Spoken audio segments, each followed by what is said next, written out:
Welcome to Design for Learning, a podcast from Notre Dame Learning. I'm your host, Jim Lang.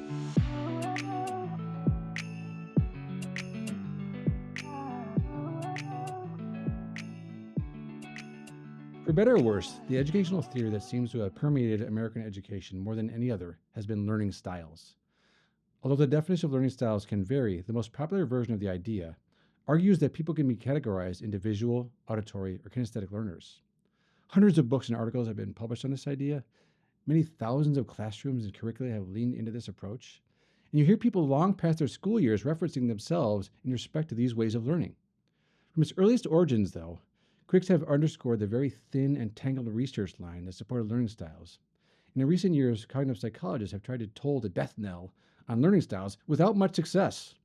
Something about the broader idea of learning styles seems so appealing or persuasive that continues to shape the thinking of many classroom teachers and parents, as well as their own self-descriptions. Today's guest has written a new book on the history of learning styles, tracing it from its early origins through a half-century of teaching and thinking about education. In this episode, we'll discuss whether learning styles exist, whether the concept has helped or harmed students, and if learning styles don't exist, whether we should just abandon the idea once and for all. Thomas Fallace is a professor of education and director of the secondary MAT program at William Paterson University of New Jersey. He's the author of 5 books, most recently, You're Not a Kinesthetic Learner, which is the subject of our discussion today. Welcome to Design for Learning, Tom. Thank you for having me. So I want to start by asking you to tell us about Herman Witkin, a psychologist from Brooklyn College, and his experiments in putting people in chairs in a tilted room, and moving the chairs around and seeing if they could tell when they were upright. So what was he doing and why? Well, first of all, thank you for asking this. This is actually my third podcast I've done on this book, and you're the first one to ask about Witkin because everyone's been so focused on the VAC, the visual, auditory, kinesthetic, that I think Witkin is a really interesting story. And of all the scholars that we studied, like he's still taken seriously today. Like he hasn't really been debunked, his theory, and there's still proponents of his idea and people that are building on it. So Witkin, he's really a Cold War psychologist, but coming out of World War II, I guess there were these stories about pilots who were flying into clouds and coming out of the clouds and being upside down or sideways. And in other words, they had lost their orientation because they had lost their visual field, having been completely obscured by the cloud. So why this was an important study, I'm not quite sure, but I think we have to put ourselves back in the 1940s and 50s. I'm sure there was NSF money involved. I'm sure people wanted to be relevant both to the military and to, the broader public. And so he comes up with this idea to study, basically visual field orientation is sort of what it originally came out of. So he builds this contraption where the subject is sitting in a chair and the chair tilts sideways left or right. And then there's a room that you look at that also tilts sideways left or right. And he would ask the people, can you straighten yourself out? Later on, he developed this thing called a glowing frame and glowing rod. I guess was a little bit easier, and it kind of introduced some new exponents as well in terms of you could tilt all these different things. And he's basically asking people, can you figure out how to put yourself upright using gravity or using your body orientation in relation to the ground versus the visual field? And what he found is that consistently some people couldn't do it. In other words, some people could straighten themselves out or at least determine that they were not aligned with the ground. And that some people couldn't, and the people that could, he called them field independent. The people that could not straighten themselves out, he called field dependent. So the idea is that your visual field is how you basically get your orientation versus, using other means of figuring out where you are. So then he also develops this embedded figures test, which probably some people may have heard of or even seen, where there's basically let's say a picture of a rhombus. And then the rhombus is in this very busy picture with other lines and colors and shapes superimposed on top of it. And they ask you, can you find the rhombus in this picture? And of course, some people could do it quickly. Some people struggled with it and could never find it. And then he found a correlation between the same people that couldn't put themselves upright in the chair with the same people that couldn't distinguish the rhombus in this embedded figures test. So he names these field dependent, he names the other ones field independent, and he found a certain consistency in terms of who fell into these categories. So then he kind of, the big buzzword at the time was personality studies, building on the work of Gordon Allport. So he kind of writes a couple books about what the implications might be. He gradually, very slowly, very gradually expands this outward. And it's not till 1977 that he really first publishes something on the educational implications of this. But other people, and in terms of how it links to learning styles, there were other mostly educational researchers. Um, Particularly, there was a woman named Rosalie Cohen who was an anthropologist who wrote a paper, I think in the 1969, where she basically builds on this theory and says that low income students tend to be more field dependent, but schools are set up in a field independent way. And so this can partially explain why lower, and she doesn't really talk about race, she's really talking about income, why lower income students may be struggling in school because the sort of epistemological assumptions behind the way a school is set up, then the way knowledge is transmitted, conflicts with the way that they are living their lives in a day-to-day manner. She doesn't use the embedded figures test, which does become available. Eventually, Witkin moves to ETS, Educational Testing Service, and any kind of markets the embedded figures test. She's just using it more as a conceptual framework. And then a number of other scholars start to build on this to try to build out this idea that it becomes racialized sort of in the 70s, right? And that maybe Black and Hispanic and low-income Black and Hispanic students are more field dependent, but that schools that tend to be white and middle class tend to be field independent. The terms analytic thinking versus intuitive thinking kind of come in and get play into this in terms of the field dependent people are intuitive, where the field independent, let me try that again, field independent people, yes, are going to be more analytic. So it's never really proven. Right. In other words, and Witkin himself never really steps into a classroom. He's really just presenting his theory very slowly, very meticulously, very peer reviewed. And it's sort of these educators are taking the idea and trying to figure out the implications for it and the ramifications for it. Witkin does do a little bit of research in higher ed, which is relevant, right, to this podcast, where he finds that students that are field dependent tend to like teachers that are field dependent, and students that are field independent tend to like teachers that are field independent. Hmm. But he never really does a whole lot more beyond that. And then it's other scholars that are sort of taking this idea. And out of this grows the idea that there might be a Black or Hispanic learning style. And this idea is entertained, mostly in scholarly journals throughout the 80s and 90s. And then by 2000s, it's sort of run its course after the same people that are sort of proponents of the idea start to see it being used as a stereotype, which is, in other words, Right. it was never intended to say all Black people learn in this way, or Black people can only learn in this context, and when white students can only learn in this context. And so some of the same people that were originally supporting the idea start to get kind of hesitant that it's being abused and it may be causing more harm than good, which is the term that comes up a lot in the book, right? More harm than good. Yeah. As these theories are sort of abused and maybe extended beyond what the empirical evidence is maybe allowing them to do. Yeah, I think when I read the book, there's this whole history, and you keep looking at all these theories. You think, oh, this just seems like it's not really coming from the research. But at the same time, you see they're not villains. Most people in the book, they're developing these learning style theories, like Black learning theories. They want to do something good. They have good intention to sort of like combat racism in the schools, or like a mismatch between certain kind of learners in the school system. So like you obviously, you sort of trace the intentions of these folks, as well as maybe some of the research was not well founded, right? Yeah, absolutely. I mean, first of all, I was very careful not to villainize teachers. I absolutely believe that the teachers were trying to do the best they could for their students. The researchers, for the most part, again, Witkin, I said, I made a point. He stuck very close to the peer reviewed research and didn't really overextend. But there are some figures in there. Rita Dunn is someone that I write about. Rita Dunn was the one that, yeah, I would sort of stands out as a possible villain. Yeah, you cross into a little bit of sort of they're selling a product. Yeah. And I don't think she got rich off this. I don't think she's a millionaire, but she had a lot to be gained by saying, I can solve your problem. I created a learning style inventory. You can take this inventory, give it to your students. I have activities to go along with it. I think she's probably guilty more of self-promotion than necessarily financial interest. But a lot of people are drawing problems with her theory, and they're sort of attacking her research. And she doesn't back down. She doesn't say, "Oh, you're right. Let me go back to the drawing board. Let me write some experimental design and actually figure out whether what I'm saying is really true." She kind of digs her heels in and says, "No, it works. It works. Just talk to the teachers. Just talk to the superintendents." And I don't doubt that it did. I mean, that's the thing is, like, I don't doubt that she wasn't having success in the classroom.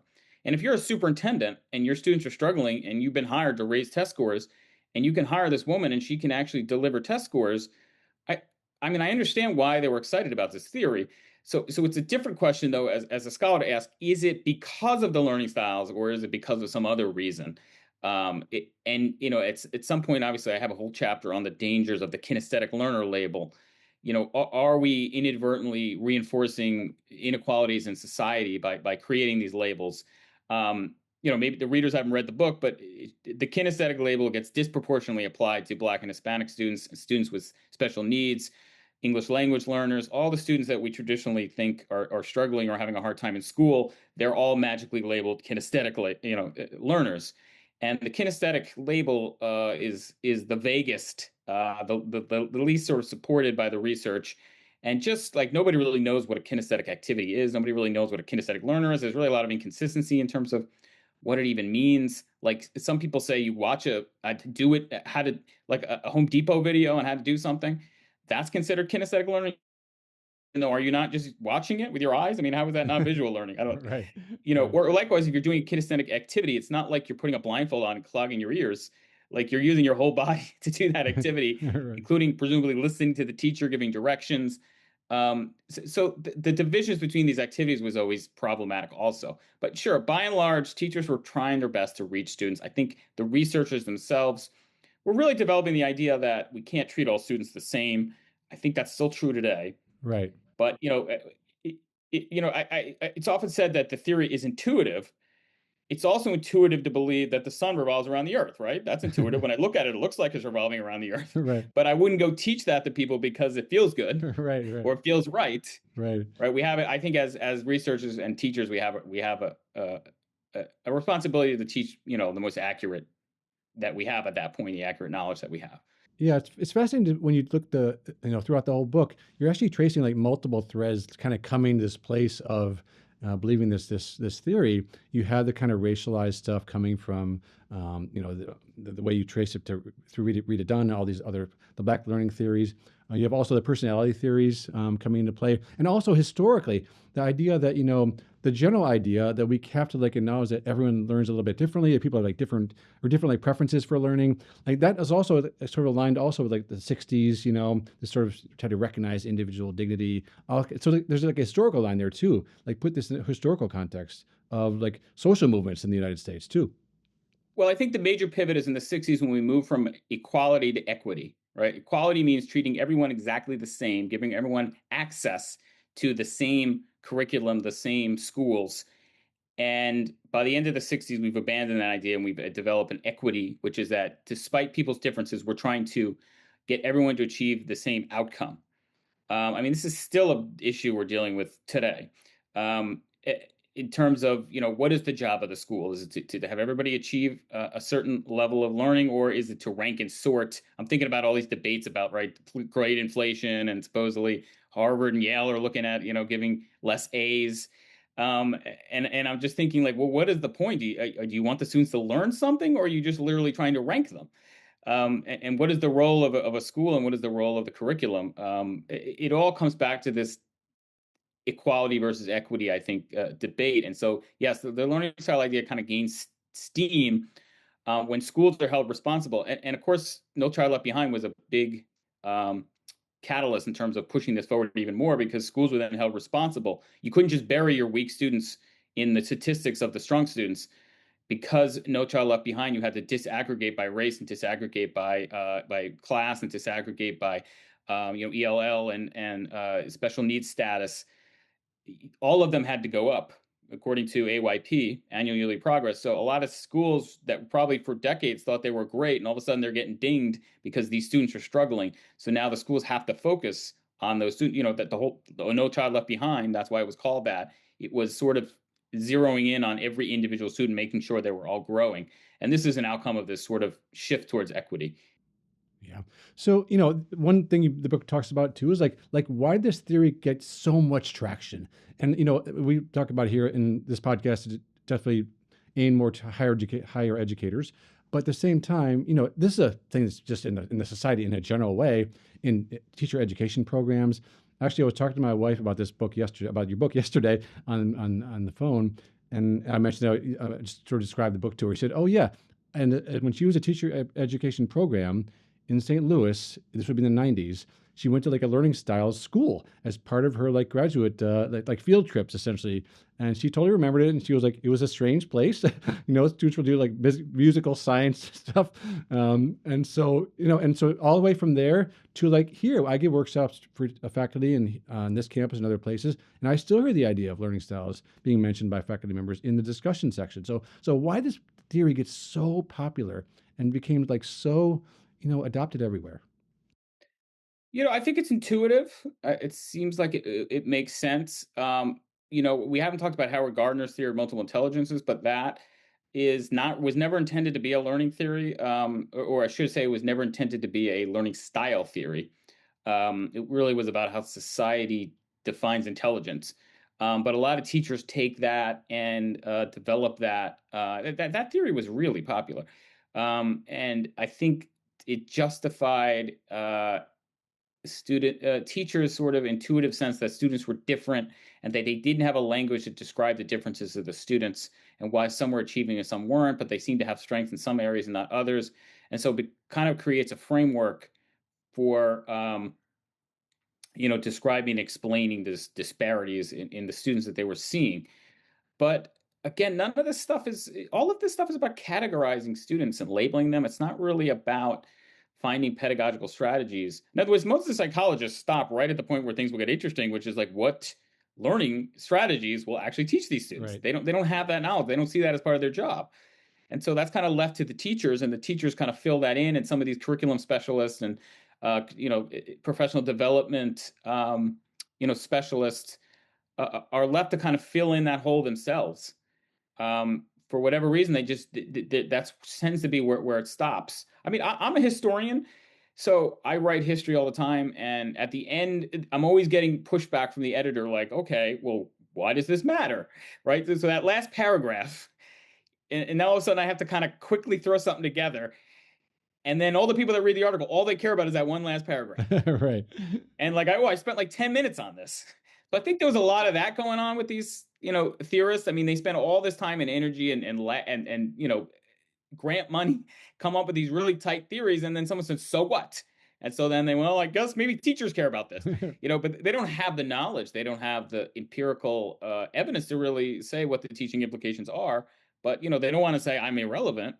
So there's a big space there. I think that obviously people like you step in and fill that in, but there's still a space that people need to step in, and if you don't fill it for them, they're going to fill it themselves.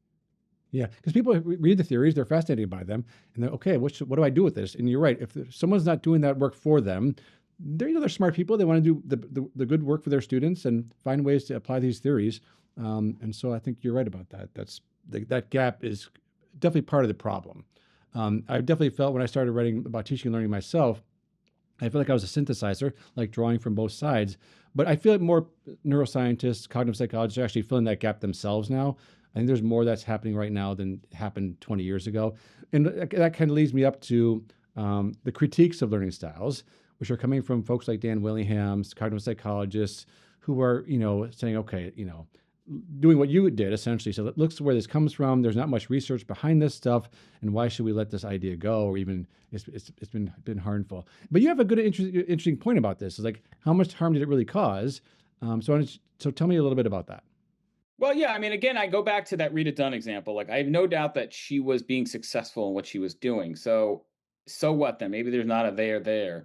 Again, I do think there's a purpose in being accurate. I do think Dunn pushed this idea that all struggling learners are kinesthetic a little too far, and there's a danger there of depriving students of academic rigor.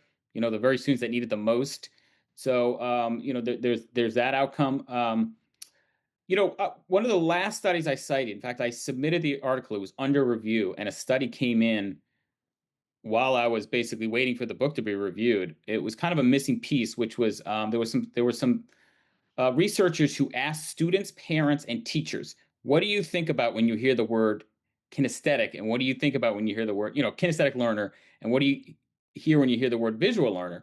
And what they said is when they hear visual learner, they think smart. Oh boy. And when they hear kinesthetic learner, they think sporty. The sporty's not bad, Right, right. but the purpose of schools is not to make kids sporty. The purpose of school is to make everybody smart. So there was a perception. I mean, this was a missing piece because I was kind of didn't have anything saying that there's a downside to being called a kinesthetic learner, and I feel like this was it. That we're basically saying, oh, you're not going to be successful in school, but that's okay because there's recess and there's sports after school. And no, the teacher's job is always to be pushing and getting every student academically as ready as they can for the next level. And these labels can be dangerous, for that reason. And how the critiques of like psychologists now today. Yeah, so I think the critique is it's tricky because if you say I'm against learning styles, a lot of teachers might think you're saying treat every student the same, Right. and that's not what we're saying, right? They also think you're arguing against diversifying instruction. Diversifying instruction means you're doing different things over the course of a lesson. So you're approaching a topic from different angles. You're incorporating some visual elements, some kinesthetic elements. I should even use that word. Hands-on elements. Yeah. And there's nothing that is correct. I mean, that is true, as you know. I mean, this is an important way for students to learn, and approaching it from different angles and different viewpoints is going to help all students understand a concept better. And in fact, the studies show that basically visual wins out. If you have to pick one, visual is usually the one that wins the best, right? So if you have to pick one, to the listeners, use visuals in your teaching because that's the one that's going to be the most powerful. But that doesn't mean do that all the time. Certainly diversifying your instruction. But what I'm against and what the psychologists are against are these labels of saying you're a kinesthetic learner, you only learn through kinesthetic means, or you're an auditory learner, you only learn through auditory means. The labels can be dangerous. In some cases, it doesn't even make sense. Like, let's say you're learning maps, right? Let's say you're in a geometry class and you're learning maps. Is there you're really going to blindfold a kid and have him feel the map? Right. I mean, a map is a visual representation of reality. Right, right. Like, you have to be visual in that case. Right. You can't make a kinesthetic or an auditory. I'm going to tell you about the map. Right. Close your eyes. Right. I mean, so certain tasks, and Dan Willingham kind of talks about this. Certain tasks just are going to lend themselves to certain, modes, modalities, or ways of learning that are appropriate for that particular task. So, but just tell me, what were the psychologists were saying? The psychologists were saying that in an experimental design, if I have 3 classes and I have one set of class where I teach everybody visual, I have another class where I teach everybody kinesthetic, and I have another class where I teach everybody auditory, and then I have a third class where I randomly assign, or in this case, it'd be a 4th class, I randomly assign. And then I have a 5th class where I give them an inventory and I say, you're visual, you're auditory, you're kinesthetic. I'm going to give you an activity that aligns with it. If the learning style theory were true, the 5th class, the one that took the inventory, should learn better than all the other ones. But that never happens. Yeah. They don't do better than the randomly assigned one. And they don't necessarily do better than the one that's all visual and all kinesthetic and all auditory. Typically, the one that's all visual is the one that wins. Huh. So, but that's a design that teachers don't really do. They don't really do that kind of thing. So this is why you kind of need laboratory experiments. This is why you need sort of, you need psychologists, obviously, with grants and stuff to set this stuff up. But that's what really, under the scientific experimental design, you would need to happen. And that just was never happening. In fact, as early as 1978, I found a study where they reviewed basically the VAC, the kinesthetic auditory, a visual auditory kinesthetic model. And they said the research just doesn't support it. And this was just for reading. So, but then it continues to go forward. And then every 10 years ago, there's a new lit review, and the lit review says, nope, still not.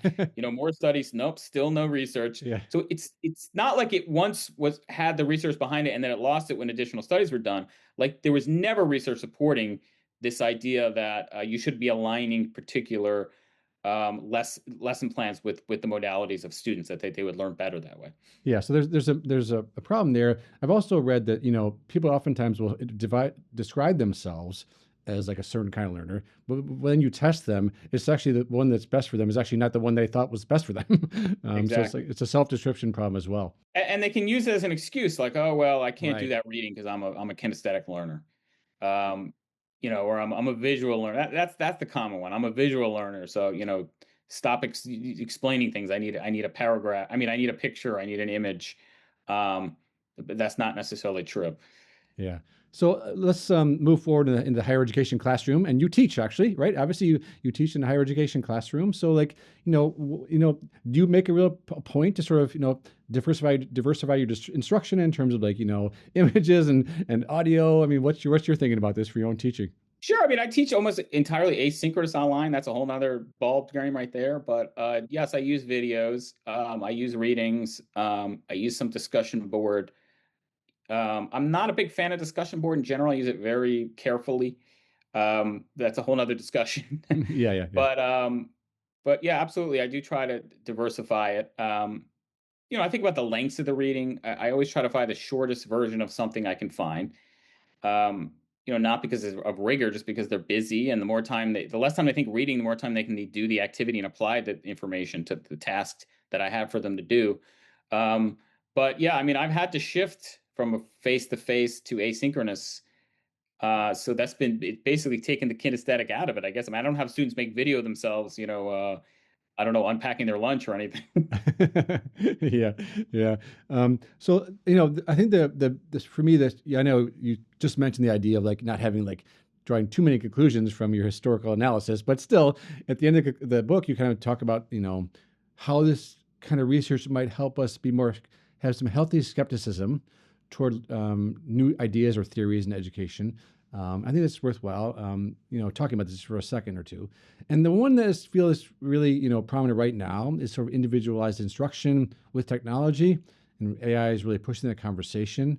And so let's just talk about that for a minute or two. What's your thoughts about this? I mean, is this promise of AI going to help get that? Is doing the same that the learning style research was doing to sort of say, let's just teach the learner, or is there something more complex going on here with AI?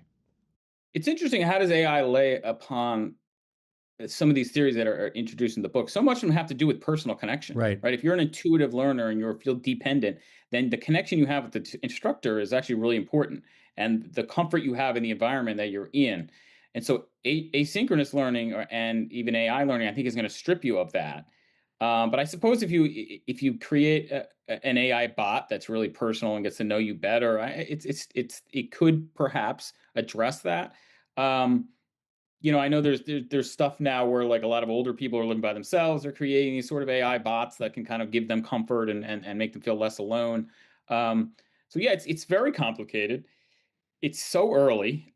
I guess what I would say is just wait for the research to come out. Make sure the research is addressing learning, not just plausibility, right? So I think that's the biggest problem with the research on learning styles, is that it was all plausible, but they didn't connect the dots to actually lead to better learning. And once you did do those kinds of studies, it turned out it wasn't happening. So I would caution with AI, and some of it's just going to have to do with budgets and how efficient it is to buy these programs and not hire teachers. You don't have to give AI health insurance or dental. All right.